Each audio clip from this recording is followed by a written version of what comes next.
అందరికీ నమస్కారం అండి. ఎస్ఎల్ తెలుగు స్టోరీస్కి స్వాగతం. నేను చెప్పబోయే కథ పెళ్లి ఒప్పందం, ఎపిసోడ్ నంబర్ 25. మరిన్ని కథల కోసం నా ఛానల్ని సబ్స్క్రైబ్ చేయండి.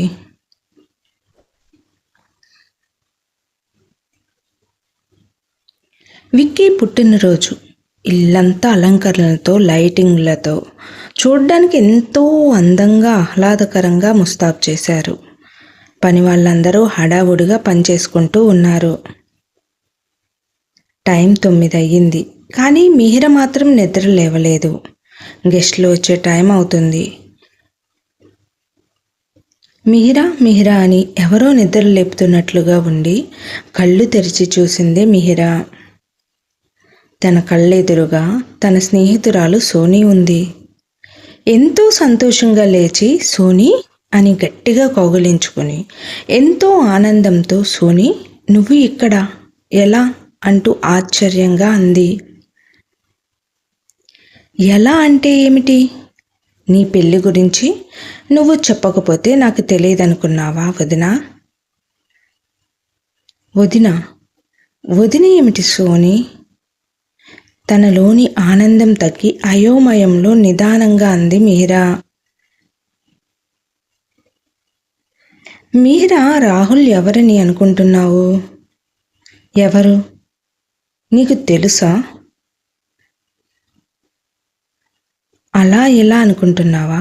నాకు తెలిసినంతగా మరెవ్వరికీ తెలియదు. సోనీ మిహిరను ఆట పట్టిస్తూ ఉంటే మిహిర మాత్రం చాలా ఆసక్తికరంగా, ఆతృతగా అడుగుతూ, సోనీ నువ్వు ముందు చెప్తావా లేదా అంటూ కొంచెం కోపంతో అంది మిహిరా. సరే చెప్తానులే, నువ్వు కోపగించుకోకు మిహిరా. చెప్పు, రాహుల్ నీకు తెలుసా? లేక నువ్వు నన్ను ఆట పట్టిస్తున్నావా అంది మిహిరా. రాహుల్ మా అన్నయ్య మిహిరా. ఆ మాట విన్న మిహిరకు ఏమీ అర్థం కాలేదు. మీ అన్నయ్య? మరి నాతో ఎప్పుడూ చెప్పలేదు? మా పెదనాన్న వాళ్ళ అబ్బాయి. నాకు మా అన్నయ్య అంటే చాలా ఇష్టం అని అంది సోనీ. అయోమయంలో ఉన్న మిహిరా ఏమీ అర్థం కాక మాట్లాడకుండా మౌనంగా నిలబడి ఉంది. మిహిరా, తొందరగా రెడీ అవ్వు, పార్టీకి అందరూ వచ్చేస్తున్నారు. ఇవిగో అన్నయ్య నీకు ఈ కొత్త చీర ఇవ్వమని చెప్పాడు. చీర మాత్రం చాలా బాగుంది కదా. నువ్వు మాత్రం చాలా అందంగా తయారయ్యిరా. మీ పెళ్ళి ఎలాగో చూడలేదు కదా. ఇప్పుడు అయినా నిన్ను మా అన్నయ్యను కలిపి ఫోటోలు తీసుకుంటాను అని ఎంతో ఆనందంగా అంది సోనీ. ఆ మాటతో ఆలోచనలను వదిలి గోడకు తగిలించి ఉన్న గడియారంలో టైం చూసింది మిహిరా. టైం 9:30 అయ్యింది. వామ్మో, అసలే ఈరోజు విక్కీ పుట్టినరోజు. నేనేమిటి ఇంతసేపు నిద్రపోయాను అని తనలో తను అనుకుంటూ, సోనీ కొంతసేపు బయట ఉంటావా? నేను రెడీ అయ్యి వస్తాను అని అంది మిహిరా. సరే అయితే నువ్వు తొందరగా రా, లేటు చేయకు అని చెప్పి అక్కడి నుంచి వెళ్ళింది సోనీ. విక్కీ పుట్టినరోజు చాలామంది గెస్ట్లు వచ్చారు. అక్కడ అందరూ కూల్ డ్రింకులు తాగుతూ మాట్లాడుకుంటూ ఉన్నారు. ఇంతలో అక్కడికి మిహిర వచ్చింది. ఇక అందరి కళ్ళు ఆమె వైపే ఉన్నాయి. రాహుల్ పంపిన చీర కట్టుకుని చాలా అందంగా ముస్తాబై వచ్చింది మిహిరా. అంత అందమైన అలంకరణలో, లైటింగ్ వెలుగుల కాంతులతో నిండిన ఆ ఇంటిలో అందమైన మిహిర నడుచుకుంటూ వస్తుంటే అక్కడ ఉన్న కాంతి 1000 రెట్లు అయ్యిందేమో అన్నట్లుగా ఉంది. ఇక అందరి చూపు ఆ అందాల నెలవంక వైపే ఉన్నాయి.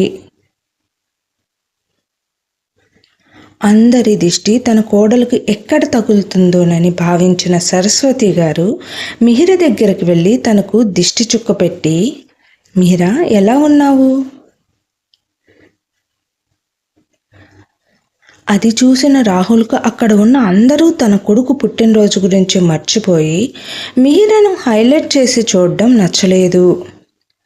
వెంటనే రాహుల్ కోపంగా, మీరు వచ్చింది నా కొడుకు పుట్టినరోజు పార్టీకి, ఆమెను చూడ్డానికి కాదు అన్నాడు. అక్కడ ఉన్న అందరూ ఇక చేసేది లేక రాహుల్ వైపు తిరిగి చూస్తూ ఉంటే రాహుల్ అంటే పడని చందు మాత్రం, రాహుల్ గారు, ఏది ఏమైనా మీ సెలక్షన్ మాత్రం సూపర్ అండి. ఆడవాళ్ళంటే ఇష్టం లేదు అని అంటూనే మంచి అందమైన అమ్మాయిని వెతికి మరీ పెళ్లి చేసుకున్నారు అని అన్నాడు. ఆ మాటతో రాహుల్కి ఎక్కడ లేని కోపం వచ్చింది. మిహిరా, నువ్వు లోపలికి వెళ్ళు, నేను పిలిచే వరకు బయటకు రాకు అని గట్టిగా అరిచి చెప్పాడు రాహుల్. దాంతో అందరూ రాహుల్ మాటలకు ఆశ్చర్యంతో మిహిర వైపు చూశారు. అంతమంది ముందు రాహుల్ అలా అరిచేసరికి భయంతో బాధపడుతూ ఏడుస్తూ తన రూమ్లోనికి వెళ్ళిపోయింది మిహిర. మిహిర అలా వెళ్ళడం చూసిన సోని మిహిర వెనకే వెళ్ళింది. అదంతా చూస్తూ ఉన్న సరస్వతి గారు, రాహుల్, ఏమైంది నీకు?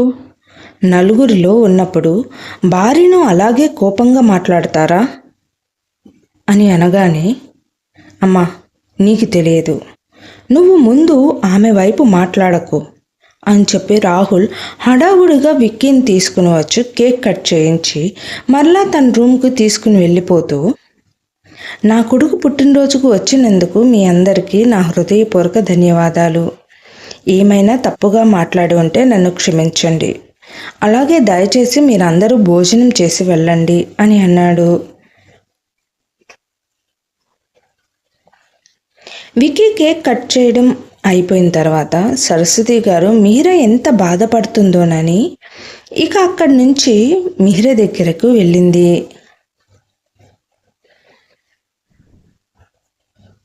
సోనీ ఓదార్పును కూడా పట్టించుకోకుండా ఏడుస్తూ కూర్చుని ఉంది మిహిర. మిహిరను అలా చూస్తున్న సరస్వతి గారికి ప్రాణం విలవిలలాడింది. తన దగ్గర టీచర్గా పనిచేసిన మిహిరతో తనకు ఉన్న అనుబంధం చాలా గొప్పగా ఉండేది. మిహిరను తన కూతురు సోనీలానే చూసుకుంది. అందుకే తనకు తన కూతురే బాధతో ఏడుస్తూ ఉన్నట్లుగా ఉంది.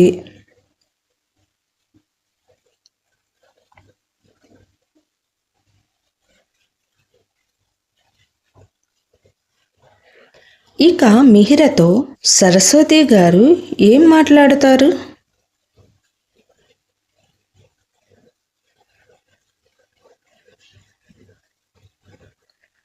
రాహుల్ మిహిరను ఇలా పెళ్లి చేసుకోవడం సరస్వతి గారికి ముందే తెలుసా?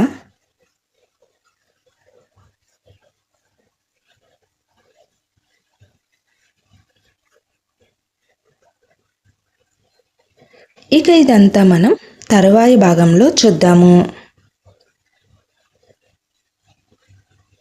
నా కథ నచ్చినట్లయితే దయచేసి సబ్స్క్రైబ్ చేసి లైక్ చేసి షేర్ చేయండి. Thank you.